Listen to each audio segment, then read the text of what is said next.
میں نے آپ کے سامنے قرآن کریم کی جو آیت تلاوت کی ہے اس میں اللہ تبارک و تعالیٰ نے انسان کے باعظمت ہونے کا بیان فرمایا ہے کہ انسان کتنا زیادہ باعظمت ہے، اور رب کائنات نے اس کو عظمت والا اس لیے بھی بنایا ہے کیونکہ اس میں خونی رشتے ہوتے ہیں۔ یہ جو خونی رشتہ ہے یہ انسان کے لیے بہت ہی زیادہ اہم ہے۔ یہی وجہ ہے کہ رب کائنات نے جہاں کہیں بھی اپنی عبادت کا تذکرہ کیا ہے وہیں ساتھ میں خونی رشتے کا بیان کیا ہے، اور اللہ کے بعد اگر سب سے زیادہ احسانات بندے پر کسی کے ہوتے ہیں تو وہ ماں باپ کے ہوتے ہیں۔ تو اللہ تعالیٰ نے جہاں کہیں بھی اپنی عبادت کو بیان کیا وہیں پر رب کائنات نے ماں باپ کے حقوق کو بیان کیا ہے۔ یہ خونی رشتہ اس کو بھی اللہ نے بیان کیا ہے۔ وَقَضَىٰ رَبُّكَ أَلَّا تَعْبُدُوا إِلَّا إِيَّاهُ وَبِالْوَالِدَيْنِ إِحْسَانًا، کہ آپ کے رب کا فیصلہ ہے کہ آپ صرف اور صرف اسی کی عبادت کریں گے اور اپنے ماں باپ کے ساتھ اچھا سلوک کریں گے۔ ان کو اولڈ ہاؤس میں چھوڑ آنا تو بہت بڑی بات ہو گئی، وہ آپ کے گھر میں رہیں، اگر چیخ و پکار کریں، آپ پر ڈانٹ ڈپٹ کریں، پھر بھی آپ ان سے اف تک نہیں کہہ سکتے۔ یعنی ماتھے پہ جو شکن آ جاتی ہیں ناگواری کی، وہ ناگواری کی شکن بھی ماں باپ کے ڈانٹنے سے یا ان کے کسی بھی عمل سے نہیں آنی چاہیے۔ اتنا زیادہ خونی رشتے کو اللہ تبارک و تعالیٰ نے اہمیت دی ہے، اور خود اللہ کے نبی صلی اللہ علیہ وسلم کے فرمانات سے احادیث بھری پڑی ہیں کہ آپ علیہ الصلاۃ والسلام ارشاد فرماتے ہیں کہ اگر کوئی خونی رشتہ ہے آپ کا اور وہ رشتہ آپ سے توڑنا چاہتا ہے، کچھ نہ کچھ ایسی باتیں کرتا ہے، آئے دن تکلیف دہ باتیں کرتا ہے یا آپ سے رشتے توڑنا چاہتا ہے، تو فرمایا سل من قطعک، جو تم سے توڑنا چاہے اس سے بھی جوڑو۔ حالانکہ ہوتا کیا ہے، اللہ تبارک و تعالیٰ کا اصول ہے کہ اگر کوئی شخص، یہ شریعت کا اصول ہے، اگر کوئی شخص کسی کو جان سے مار دے تو اس کے بدلے میں قصاصاً اس کو قتل کیا جائے گا، اور اگر کوئی شخص کسی کا ہاتھ توڑ دے تو اس کے بدلے میں اسلامی حکومت میں اس کا بھی ہاتھ قصاص کے طور پر توڑا جائے گا، یعنی برابری کا بدلہ رہتا ہے۔ لیکن شریعت اس میں رشتہ داری کے معاملے میں، ریلیشن کے معاملے میں قرآن کیا کہتا ہے، اللہ کے نبی صلی اللہ علیہ وسلم کیا فرماتے ہیں کہ جن سے جو رشتہ دار تم سے توڑنا چاہیں تو ہونا تو یہ چاہیے تھا کہ تم بھی ان سے توڑ لو، تم بھی رشتہ داری ختم کر دو، کیونکہ سامنے والا جب رشتہ نہیں رکھنا چاہتا، سامنے والا جب رشتے نہیں جوڑنا چاہتا ہے تو پھر تم بھی توڑ دو۔ ہونا تو یہ چاہیے تھا، برابری کا معاملہ تو یہ ہے، لیکن رشتوں کے معاملے میں سل من قطعک، جو رشتہ داری توڑے تم اس سے جوڑو، یعنی تم نہ توڑو۔ تو ہمیں کیا حکم ہے کہ ہم رشتے جوڑ کر رکھیں۔ لن تنالوا البر حتى تنفقوا مما تحبون، اللہ تعالیٰ نے ارشاد فرمایا کہ تم ہرگز اس وقت تک نیکی نہیں پا سکتے جب تک کہ اپنی سب سے پسندیدہ چیز، اپنی سب سے محبوب چیز اللہ کے راستے میں نہ خرچ کر دو۔ تو ایک صحابی ہیں، انصاری صحابی ابو طلحہ رضی اللہ تعالیٰ عنہ، وہ دوڑے دوڑے آئے اللہ کے نبی صلی اللہ علیہ وسلم کی خدمت میں اور آ کر کہنے لگے، یا رسول اللہ، اللہ تبارک و تعالیٰ کا ارشاد ہے کہ اس وقت تک اصل نیکی کو کوئی نہیں پا سکتا جب تک کہ اپنی پسندیدہ چیز اللہ کے راستے میں نہ خرچ کر دے۔ تو میرے پاس جو سب سے زیادہ پسندیدہ چیز ہے میری، وہ میرا باغ ہے، باغ بیرحا۔ ان کا باغ تھا باغ بیرحا، وہ سب سے زیادہ قیمتی اور سب سے زیادہ پسندیدہ تھا۔ وہ مدینے میں باغ بڑا مشہور تھا، اس کی جو خوبیاں تھیں اس باغ کی بڑی ہی مشہور تھیں۔ تو ابو طلحہ انصاری رضی اللہ تعالیٰ عنہ کہتے ہیں کہ سب سے زیادہ اس وقت میرے تمام مال میں محبوب مجھے یہی باغ بیرحا ہے، میں چاہتا ہوں کہ اس پورے کے پورے باغ کو اللہ کے راستے میں صدقہ کر دوں۔ یا رسول اللہ، مجھے بتائیں کہ سب سے بہترین جگہ کون سی ہے جہاں میں اپنے باغ کو صدقہ کر سکوں۔ تو آپ علیہ الصلاۃ والسلام کا جواب سنیں، یہی بات میں آپ کو بتانا چاہتا ہوں۔ نبی کریم صلی اللہ علیہ وسلم نے ارشاد فرمایا، ابو طلحہ، اپنے قریبی رشتہ داروں میں اس پورے باغ کو تقسیم کر دو۔ قریبی رشتہ داروں میں جو غریب ہیں، محتاج ہیں یا نہیں بھی ہیں، تو چونکہ نفلی صدقہ تھا، تم اپنے قریبی رشتہ دار، تایا زاد ہیں، ماموں زاد ہیں، چچا زاد جو بھائی ہیں، بہنیں ہیں، اور جو دور کے رشتہ دار ہیں، ان میں تم اسے تقسیم کر دو، پورے کے پورے باغ کو۔ حضرت ابو طلحہ رضی اللہ تعالیٰ عنہ یہاں پر یہ کہہ سکتے تھے کہ نہیں یا رسول اللہ، میں تو اور دوسرے غریبوں کو دینا چاہتا ہوں، فلاں تایا زاد بھائی سے میری نہیں بنتی، فلاں ماموں زاد بھائی تو مجھے آئے دن برا بھلا کہتا ہے، یا فلاں رشتہ داروں نے تو رشتے ختم کر رکھے ہیں، ہم ان کو مال کیوں دیں اپنا، اور سب سے قیمتی مال وہ ہم ان پر کیوں خرچ کریں؟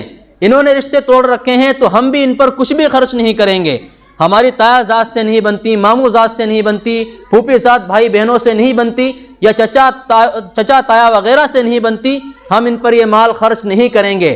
لیکن ابو طلحہ انصاری رضی اللہ تعالیٰ عنہ نے کوئی بھی ایسا جملہ نہیں کہا، کیونکہ وہ جو خرچ کر رہے تھے اس کی بنیاد دیکھیں، اس کی بنیاد تھی اللہ کی رضا، اللہ کی رضا حاصل کرنا، اصل نیکی پانا۔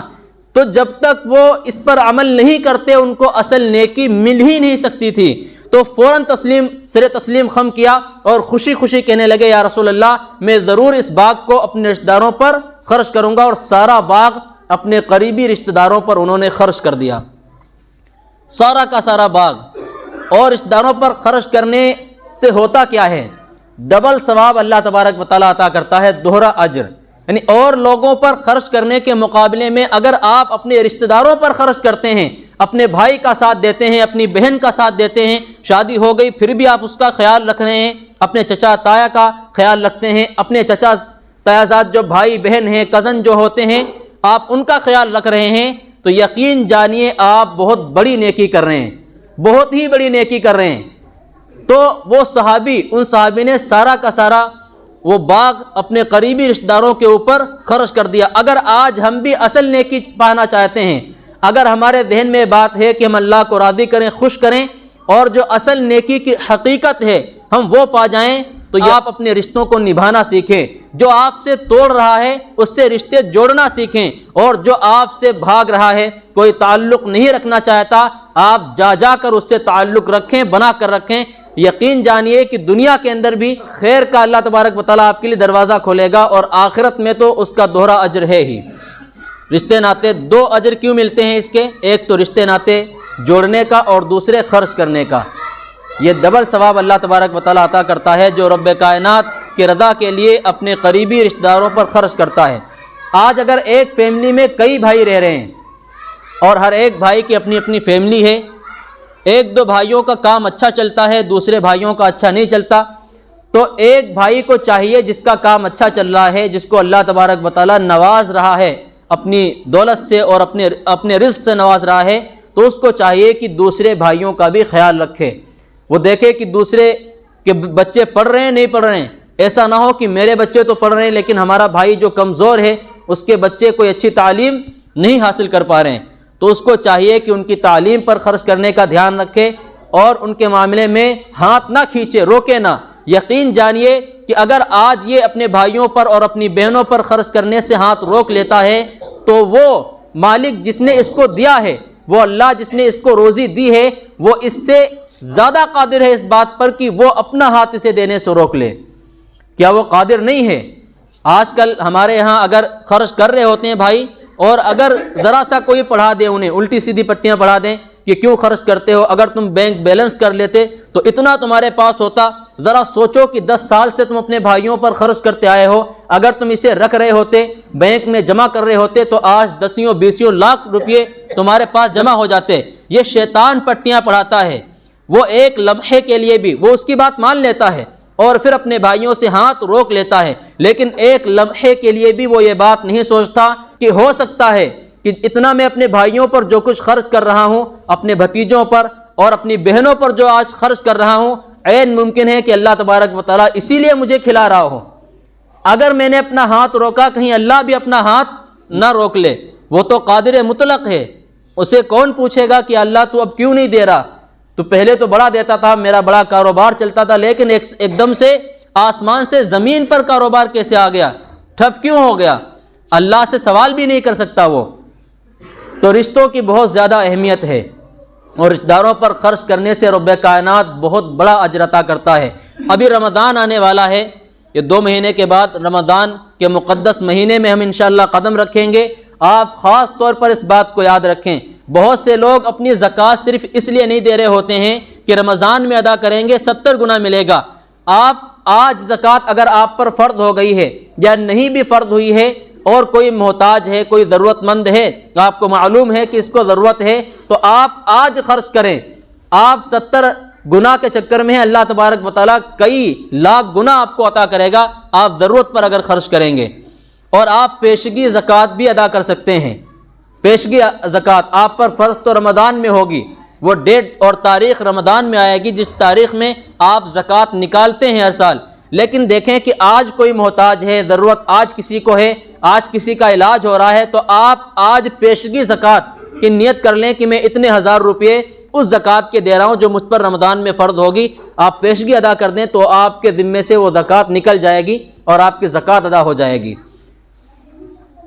زکوٰۃ کے علاوہ بھی خرچ کریں۔ نفلی صدقات سے اللہ تبارک و تعالیٰ کی رضا حاصل ہوتی ہے، اور اگر فرض میں زکوٰۃ کی ادائیگی میں کوئی کمی رہ جائے گی تو کل قیامت کے دن اللہ تبارک و تعالیٰ ان نفلی صدقات سے اس کمی کو پورا کر دے گا جو کمی فرض میں رہ گئی تھی۔ اس لیے نفلی صدقات بھی دیا کریں تو اپنے بھائیوں کی اور اپنے رشتہ داروں کی مدد کرنا سیکھیں۔ اور نبی کریم صلی اللہ علیہ وسلم کے ارشادات تو آپ کو معلوم ہے کہ خونی رشتے کی کس قدر زیادہ اہمیت رب کائنات نے دی ہے، اور جگہ جگہ قرآن کریم میں اس کی تلقین کی ہے، مسلمانوں کو اس بات کا حکم دیا ہے کہ وہ خونی رشتوں کو ادا کرتے رہیں۔ آج ہمارے ہاں ہوتا کیا ہے، جو فیملی سسٹم ہے ہمارا پورا تباہ ہوا پڑا ہے، اور یہ بات ہم سب کو معلوم ہے۔ جو خاندان ہیں، اگر کہیں 4-5 بھائی ہیں تو ان میں 2-3 کی بنتی ہے، باقی کی آپس میں بنتی ہی نہیں، کبھی گفتگو بھی نہیں ہوتی، آپس میں ایک دوسرے کے گھر جانا بھی گوارا نہیں سمجھتے۔ یہ بات حقیقت بیان کر رہا ہوں۔ ایک فلاں دور دراز اس کا دوست رہتا ہے، اس سے ملاقات تو کر کے آ جائے گا، لیکن پڑوس میں رہتا ہوا بھائی اگر غریب بھی ہے تو اس کی مدد کرنا بھی گوارا نہیں کرتا۔ اتنی زیادہ نفرتیں ہمارے دلوں کے اندر پل رہی ہیں، جبکہ اللہ کے نبی صلی اللہ علیہ وسلم نے رشتوں کو ادا کرنے کی کتنی زیادہ تلقین کی ہے۔ رشتے تو چھوڑیں، اگر قریب میں کوئی بھائی رہ رہا ہے، آپ کا کوئی رشتہ دار رہ رہا ہے تو وہ تو بہت بڑی بات ہو گئی۔ اگر آپ کے پڑوس میں کوئی انجان آدمی بھی رہ رہا ہے، پڑوسی ہے آپ کا، تو اللہ کے نبی صلی اللہ علیہ وسلم نے اتنے حقوق رکھے ہیں پڑوسی کے کہ آپ اپنے گھر کی دیواریں بھی جو ہے اس سے پوچھ کر اس کی اجازت سے بلند کریں، کہیں اس کے گھر کی ہوا نہ رک جائے، کہیں اس کے گھر کی دھوپ نہ رک جائے، تو آپ اس سے اجازت لیں۔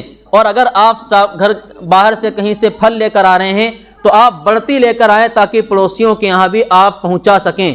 وہ پڑوسی جو بالکل انجان ہے، آپ کا کوئی تعلق نہیں ہے، میں کہتا ہوں غیر مسلم ہے، تب بھی نبی کریم صلی اللہ علیہ وسلم نے پڑوسی کے ساتھ اچھا سلوک کرنے کا حکم دیا ہے۔ اب ذرا آپ سمجھیں اس بات کو کہ ہمارا وہ بھائی جس سے ہمارا خونی رشتہ ہے، آج ہم ان کے ساتھ کیا سلوک کر رہے ہیں، کتنے حقوق اس کے ہو گئے۔ ایک تو پڑوسی ہونے کا حق ہو گیا، اور دوسرے رشتہ دار بھی آپ کا ہے، یہ حق ہو گئے، 2-3 حقوق اس کے ہو گئے آپ کے اوپر، پھر بھی ہم اس سے خیریت پوچھ کے بھی راضی نہیں ہیں آج۔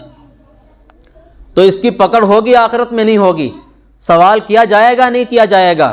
اور اللہ تبارک و تعالیٰ نے بھی حکم دیا ہے کہ جن رشتوں کو جوڑنے کا حکم دیا ہے اللہ نے، ان کو جوڑ کر رکھو، ان کو جوڑ کر رکھو۔ اور اگر آپ کی انبن ہوئی ہے کسی رشتہ دار سے تو آپ معافی مانگنے میں دیر نہ کریں۔ بہت سے لوگ اس معنی کر معافی نہیں مانگتے کہ میری غلطی نہیں ہے، اسے چاہیے کہ وہ معافی مانگے، اگر وہ معافی مانگتا ہے تو میں معاف کر دوں گا۔ آپ اس کا انتظار نہ کریں۔ اللہ کے نبی صلی اللہ علیہ وسلم کا فرمان ہے کہ اگر جو شخص معافی مانگنے میں پہل کرتا ہے اس کا مرتبہ بڑھ جاتا ہے۔ بے شک سامنے والا تہجد گزار ہے، بڑے حج کر رکھے ہیں، عمرے والا ہے، بڑے ذکر و اذکار کرتا ہے وہ، لیکن معافی مانگنے میں آپ نے پہل کر دی، آپ بڑے نیک آدمی نہیں ہیں، لیکن آپ کا مرتبہ اللہ کے نبی صلی اللہ علیہ وسلم کے فرمان کے مطابق بڑھ جائے گا اس شخص سے جو تہجد گزار ہے اور حاجی ہے، اس سے آپ کا مرتبہ بڑھ جائے گا اگر آپ نے معافی مانگنے میں پہل کر دی۔ اس لیے معافی مانگنے میں دیر نہ کیا کریں، معافی مانگنے میں تاخیر نہ کیا کریں۔ اور رشتہ داروں میں سب سے بڑا مقام جو ہے وہ ہے ماں باپ کا، کیونکہ اللہ کے بعد سب سے زیادہ احسان اگر کسی کا ہے تو ماں باپ ہی کا ہوتا ہے۔ ایک مختصر سی حدیث آپ کو سناتا ہوں ماں کے سلسلے میں، آپ اس سے اندازہ لگا سکتے ہیں کہ اللہ تبارک و تعالیٰ نے کس قدر زیادہ خونی رشتے کی اہمیت رکھی ہے۔ ایک صحابی آئے نبی کریم صلی اللہ علیہ وسلم کے پاس، آ کر کہنے لگے یا رسول اللہ، میرے حسن سلوک کا سب سے زیادہ حقدار کون ہے؟ آپ نے فرمایا امک، تیری ماں۔ وہ کہنے لگے ٹھیک ہے یا رسول اللہ، ثم من، پھر کون، یعنی ماں کے بعد کون؟ تو آپ علیہ الصلوۃ والسلام کا جواب سنیں، آپ نے پھر فرمایا ثم امک، پھر تیری ماں۔ وہ کہنے لگے یا رسول اللہ ٹھیک ہے، ثم من پھر کون؟ ان کے کہنے کا پوچھنے کا مطلب تھا کہ ماں میرے حسن سلوک کا سب سے زیادہ حقدار ہے، ماں کے بعد بتائیں، ماں کے بعد کس کا درجہ آتا ہے؟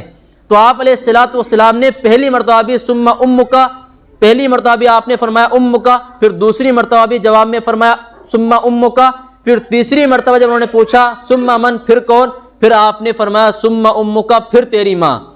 تو صحابی حیران ہو گئے کہ میں پوچھنا چاہتا ہوں کہ ماں کے بعد کس کا مرتبہ آتا ہے، لیکن آپ علیہ الصلوۃ والسلام نے 3 مرتبہ مسلسل ثم امک فرماتے رہے۔ پھر وہ کہنے لگے آپ کے فرمانے کا مطلب کیا تھا؟ کہ آپ سوال نہیں سمجھے تھے؟ آپ سوال سمجھے تھے، آپ بے شک یہ بات جان چکے تھے کہ یہ کیا پوچھنا چاہتا ہے، یہ پوچھنا چاہتا ہے کہ ماں کے بعد کس کا مرتبہ ہے۔ تو آپ علیہ الصلوۃ والسلام کو چاہیے تھا کہ آپ علیہ الصلوۃ والسلام فرماتے فلاں کا ہے، فلاں کا ہے، پھر فلاں کا ہے، لیکن آپ نے 3 مرتبہ مسلسل ثم امک فرمایا۔ اس کا مطلب ہے کہ جو حسن سلوک تم ماں کے ساتھ کر رہے ہو، اس کے بعد جو حسن سلوک تم کسی اور کے ساتھ کرنا چاہتے ہو، وہ حسن سلوک بھی تم کس کے حصے میں ڈال دو؟ ماں کے حصے میں۔ پھر اس کے بعد تم جو حسن سلوک اور کسی کے ساتھ کرنا چاہتے ہو، وہ حسن سلوک بھی ماں کے قدموں میں ڈال دو۔ 3 گنا حسن سلوک تم ماں کے ساتھ کرو۔